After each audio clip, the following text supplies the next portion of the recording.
A large crane arrives in Baltimore to help clean up debris from the bridge that collapsed. And local officials say they still need quick action from Congress. Officials now warning migrants to avoid being cooked to death by the sun. Arian Pazdar brings you more on the stern message as the hot summer months draw nearer. New York City has a new plan to curb crime in the subway system. Gun detecting technology. How big of a problem are guns on the subway? And why one group calls the plan an invasion of privacy. Fast food restaurants across California are bracing for the new minimum wage hike. What will the long-term impact be? We have analysis. The Boston subway authorities hitting reset on their deal with a Chinese train. How? By agreeing to pay more and waive penalties against the manufacturer despite years of delays. It looks like the electric vehicle sales rally is coming to a halt. Major dealers are cutting prices and production. We spoke with experts and dealers about this at the 2024 New York Auto Show.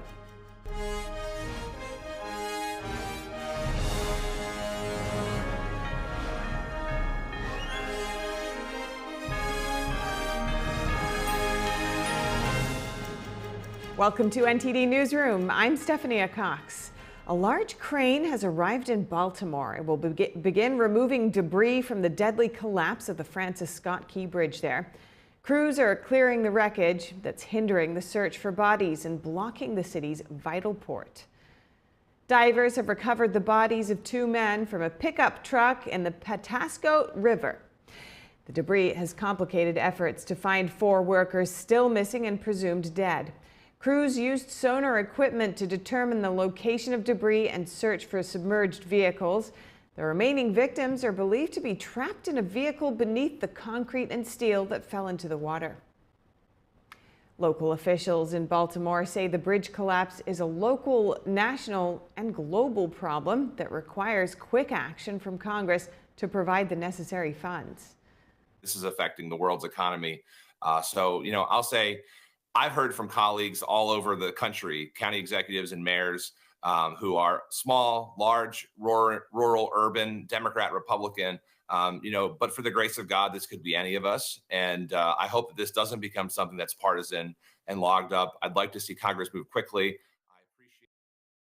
The Port of Baltimore is the second largest exporter of coal and the 9th busiest port in the U.S.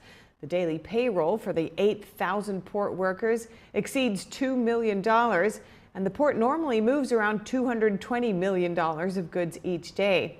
Experts suggest that the cost of cleaning the harbor, rebuilding the bridge, and covering the losses will exceed $1 billion. And the Biden administration has approved $60 million to fund emergency work on the bridge. Texas keeps pressuring Congress, asking for stronger border legislation. Governor Greg Abbott now meeting with House Speaker Mike Johnson. This as Georgia is on track to implement stronger immigration laws following the death of nursing student Laken Riley. NTD's Arian Pazdar has the update. House Speaker Mike Johnson and Texas Governor Greg Abbott met on Thursday to talk about the border crisis. The governor told Johnson that the crisis is both unacceptable and also avoidable. Abbott now wants the speaker to pass more border security legislation. Meanwhile, agents at the Texas-Mexico border are reportedly concerned that migrants have become more aggressive towards law enforcement. That's according to NewsNation, which obtained a memo from Texas authorities to Border Patrol. And in Georgia, state lawmakers passed a bill that would make it so that local jails have to check the immigration status of inmates and then work with federal immigration officials instead of sheltering people who are in the country illegally. The measure gained traction after the death of nursing student Laken Riley, allegedly killed by an illegal immigrant. And lastly, CBP wants to shed light on the dangers of crossing the U.S.-Mexico border in the upcoming summer months, which they say is especially dangerous in the desert. And they've died alone out there in the desert, the most horrific way you can imagine, basically, being cooked by the sun. Arian Pazdar, NTD News. And fast food restaurants across California are bracing for the new minimum wage hike for employees starting April. People can expect layoffs and more expensive meals. NTD's Eileen Ang has that story. Some California fast food restaurants are laying off workers to prepare for the $20 minimum wage hike on April 1st. Governor Gavin Newsom signed the bill into law in September. According to Business Insider, in December, 2 franchisees for Pizza Hut plan to lay off 1,200 employees. It may get rid of their own delivery drivers and opt for third-party delivery instead. McDonald's will not have a uniform price change, but it told the Los Angeles Times that it would figure out how to counterbalance the increase in labor costs. Coffee lovers can also expect higher drink prices at Starbucks. Auntie Anne's and Cinnabon have considered layoffs or closures. The new law would increase the minimum wage by $4, from $16 per hour to $20. Melissa Melendez, a former California state representative, explains to California Insider Opinion why there was so much controversy. Now, the state of California would never put up with something like that. If the federal government said, well, California, we've decided we're going to dictate what your minimum wage is in California. And we think that minimum wage, because it's so expensive to live in California, it should be $40 an hour. Oh, and that's going to include all of your government employees. They all have to get paid $40 an hour. Do you think the state of California would take that line down? Of course not, because it would bankrupt them. And that's what they're doing with all of these fast food franchises. Previously, there was controversy over whether the law allowed Panera to be exempted from the wage increase because the owner is a friend who donated to Newsom's campaign. The exemption in the law says if an establishment produces and sells bread on site as a standalone item, such as a bakery, they can keep wages at $16 an hour, which implied Panera. But Newsom's office denied the connection, adding that Panera would not be exempted from the wage hike. And for more on this, we're joined by Vance Gin. He's the president of Gin Economic Consulting and former chief economist at the Office of Management and Budget. Vance, great to see you again. To begin with, in order to accommodate this minimum wage hike in California, some fast food restaurants are cutting down on staff or raising prices. How big of an impact do you see this having on consumers to start with?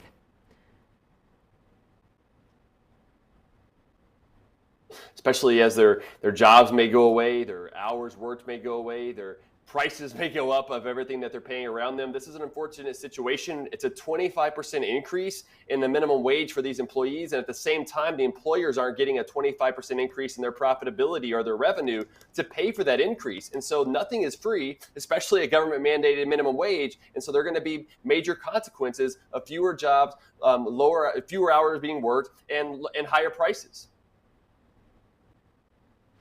Now, California lawmakers argue that the minimum wage increase is needed to keep up with inflation and the high cost of living in the state. What are your thoughts on that?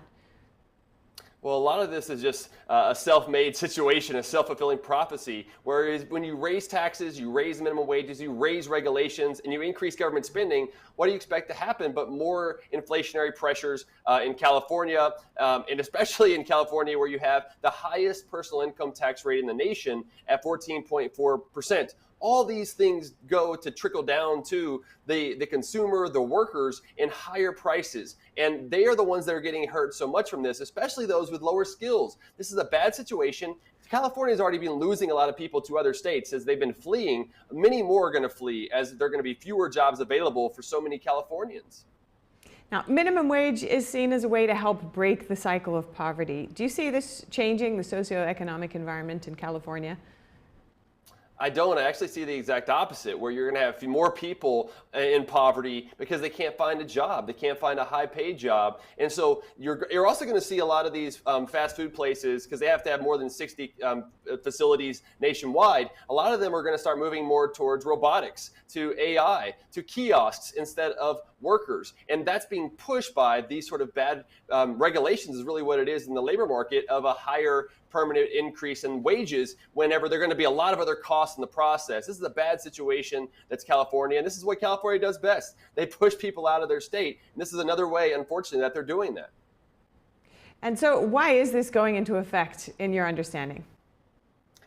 Well, they'll make the claims that they're trying to adjust for inflation over time, but the best way to do that is through the marketplace, where workers can demand a higher wage as firms are getting more revenue and profitability. They'll also say this has to do with income but this increases income inequality because it reduces the number of jobs and higher wages at the bottom, while those at the top will continue to increase. And so this is not a good situation. They can make the case that they need to raise their minimum wage, but instead they should let market forces do the talking and have workers have more sovereignty and negotiating power by getting government out of the way. Vance Gin, thank you so much. Thank you. Next up, New York City will begin testing gun detecting technology in a pilot program at several subway stations. The announcement comes after several shootings on the subway system.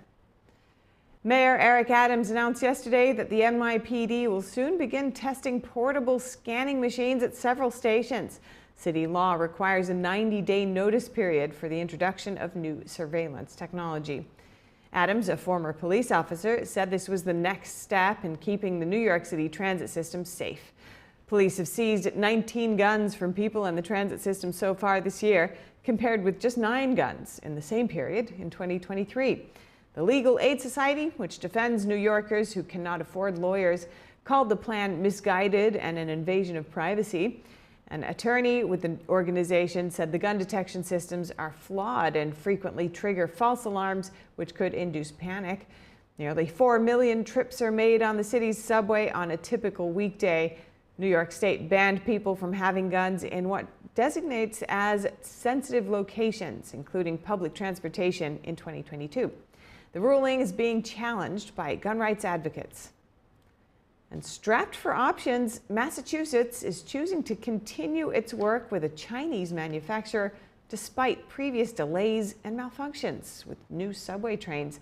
In the proposed settlement on Thursday, the Chinese state-owned company CRRC will get new incentives of up to nearly $150 million, plus tens of millions of dollars more in penalties forgiven. The deadline for delivering the new train cars has also been extended to the end of 2027, 4 years later than initially planned. Officials said the deal is a better option than trying to find an alternative manufacturer. A new procurement would be up to $1 million more than what we're paying now for these CRC cars. And that delivery would be 4 to 5 years before potentially initiating the first car's delivery. And as the general manager said in his earlier remarks, that those production deliveries would head into the early 2030s. CRRC won the contract in 2014 with a bid of $565 million. In total, only about 1/3 of the cars have been delivered. And some of those have experienced a series of other problems and accidents in past years.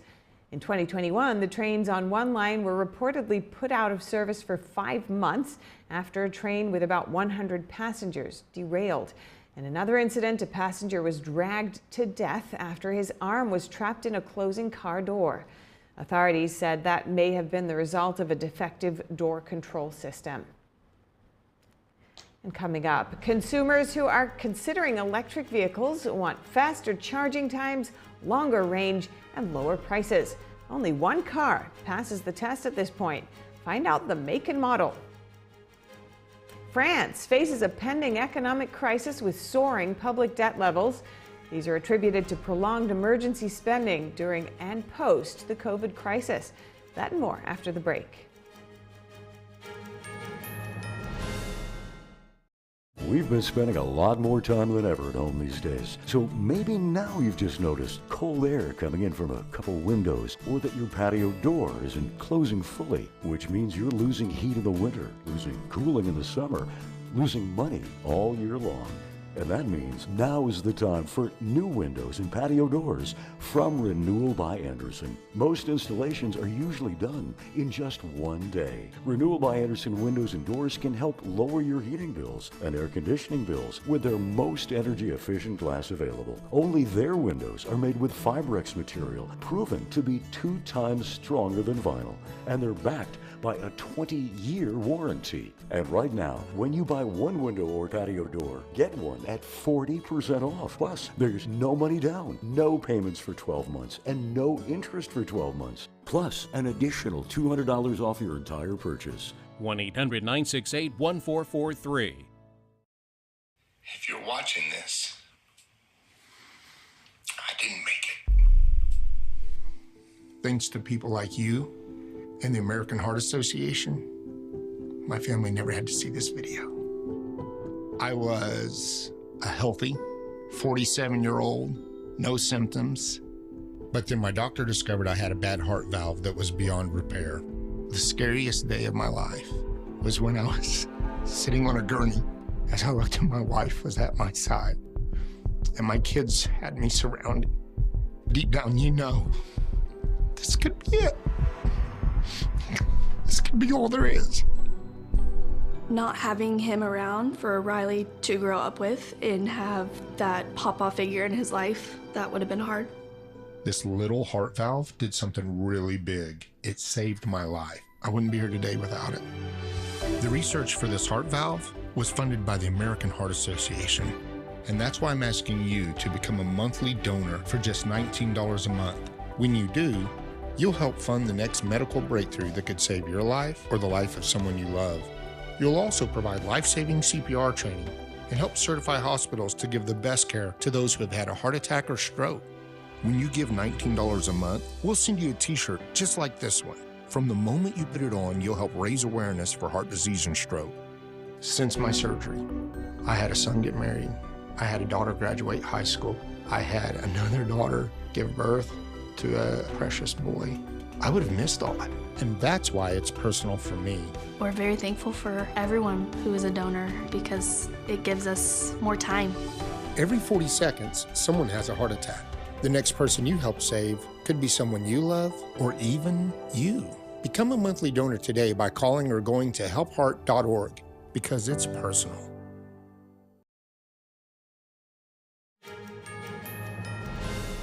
France says it has asked 46 countries to help secure the Paris Olympics this summer.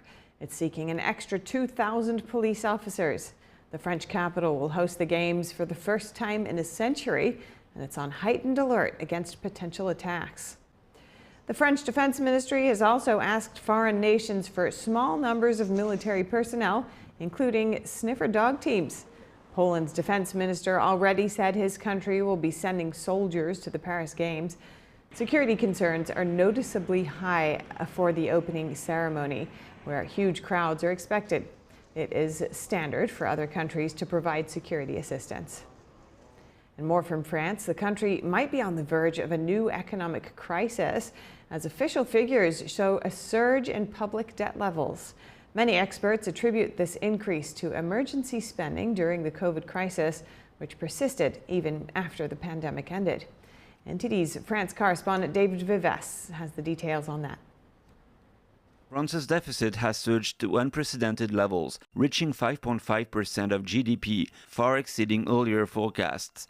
Over the past 2 quarters, France has become one of the top 3 countries with the highest public debt-GDP ratios in the European Union, behind Greece and Italy, a first in decades.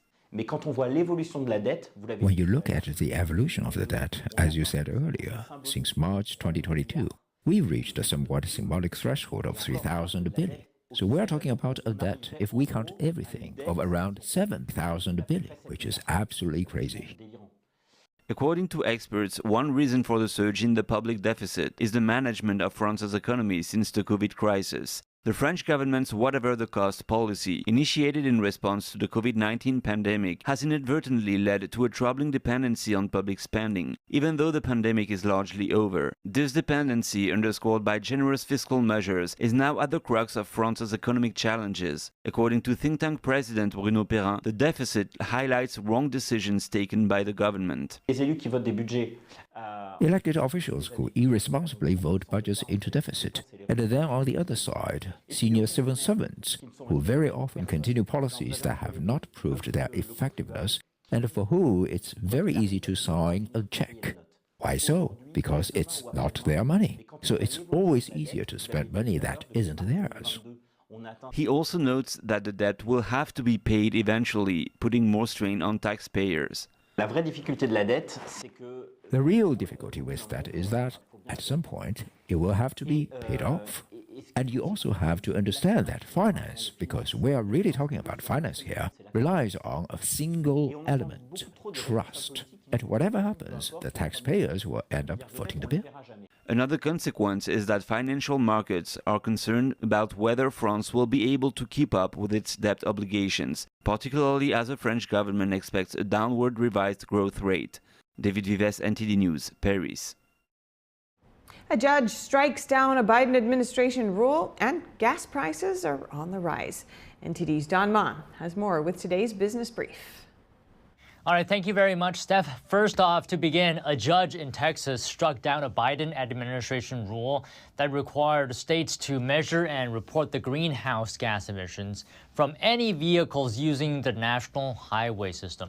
Now, this rule was issued by the U.S. Department of Transportation and was part of President Biden's efforts to slash carbon emissions in half by 2030. So Texas sued the DOT in December, arguing the agency lacked legal authority from Congress to enact this rule and that it violates the Administrative Procedure Act. Now, in the ruling, Judge James Hendricks of the U.S. District Court for the Northern District of Texas agreed with that. He stated that the Biden administration did not have the ability under the law to impose the greenhouse gas emissions performance measure. The judge wrote that, quote, when a regulation attempts to override statutory text, the regulation loses every time. Regulations cannot punch holes in the rules Congress has laid down. And speaking of emissions, warning for drivers, you will likely pay more for gas this spring. According to a AAA spokesperson, the early spring surge in oil prices was likely caused by Ukraine's targeting Russia's oil infrastructure. But gas prices will now likely resume their usual slow and steady seasonal increase with spring break and summer vacations ahead. AAA also says new data shows gas demand dipped slightly last week.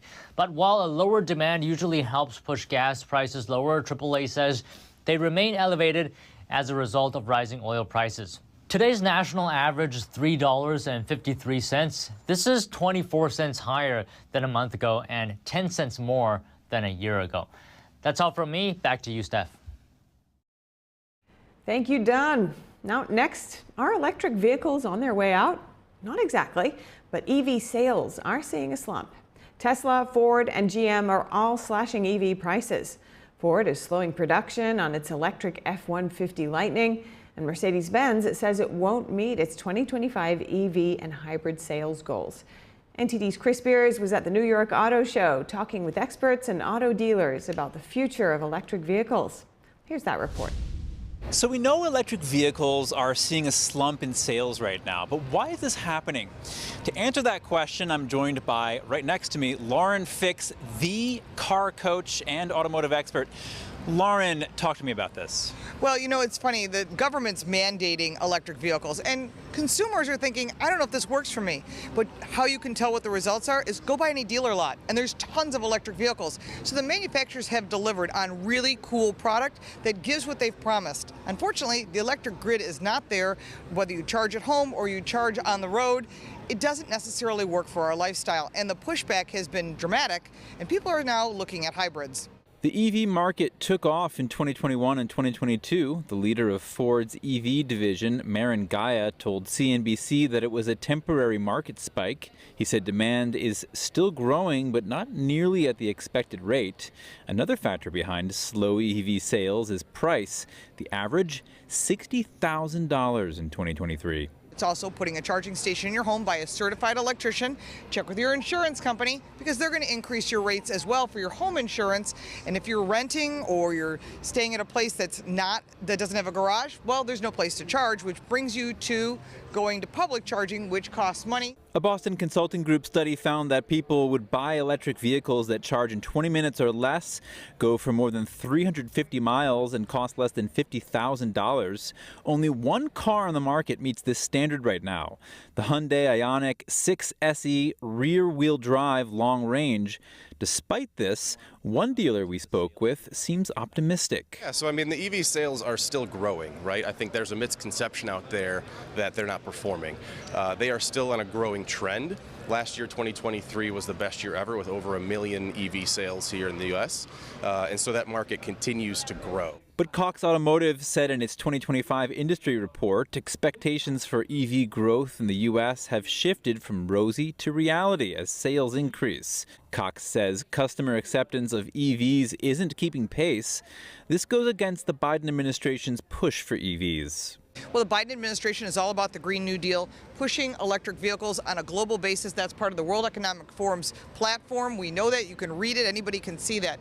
However, the problem is, as you're pushing it here in the United States, Americans buy what they want, and that's SUVs. They're buying trucks, and those do not meet the current government's demand. The president is facing an uphill battle for EV adoption, and his administration's efforts could come to a halt depending on who wins the 2024 presidential race. Former President Donald Trump is expected to undo fuel economy mandates if he's elected again.